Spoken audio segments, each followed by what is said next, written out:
बहुत समय पहले की बात है। एक महाज्ञानी पंडित हिमालय की पहाड़ियों में कहीं रहते थे। लोगों के बीच रहकर वह थक चुके थे और अब ईश्वर की भक्ति करते हुए एक सादा जीवन व्यतीत करना चाहते थे।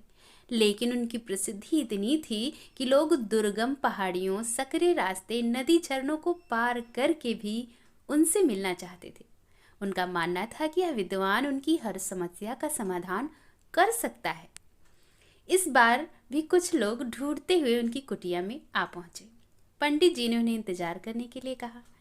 3 दिन बीत गए।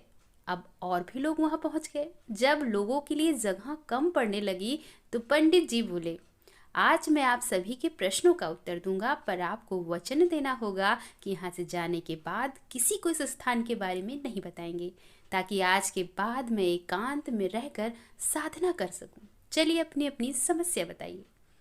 यह सुनते ही किसी ने अपनी परेशानी बतानी शुरू की, लेकिन वह अभी कुछ शब्द बोला ही था कि किसी ने और अपनी बात कहनी शुरू कर दी।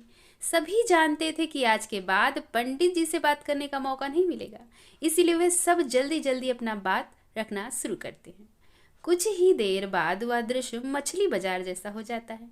अंततः पंडित जी को चीख कर बोलना पड़ता है, कृपया शांत हो जाइए, अपनी अपनी समस्या एक पर्चे में लिख कर दीजिए। सभी ने अपनी अपनी समस्याएं लिखकर आगे बढ़ा दी। पंडित जी ने सारे पर्चे लिए और एक टोकरी में डाल दिया। इस टोकरी को एक दूसरे के पास कीजिए। वह व्यक्ति एक पर्ची उठाए और उसे पढ़ेगा। उसके बाद निर्णय लेना होगा कि वह अपनी समस्या को किसी की समस्या से बदलना चाहता है। हर व्यक्ति एक पर्चा उठाता है, उसे पढ़ता है और सहम सा जाता है। करके सभी पर्चियां देख ली, पर कोई भी अपनी समस्या के बदले किसी और की समस्या लेने को तैयार नहीं हुआ। सबका यही सोचना था कि अपनी समस्या चाहे जितनी बड़ी क्यों ना हो, बाकी लोगों की समस्या जितनी गंभीर नहीं है। 2 घंटे बाद अपनी अपनी पर्ची हाथ में लिए लौटने लगे वो लोग। वे खुश थे कि उनकी समस्या उतनी बड़ी नहीं है जितना वो सोचते थे।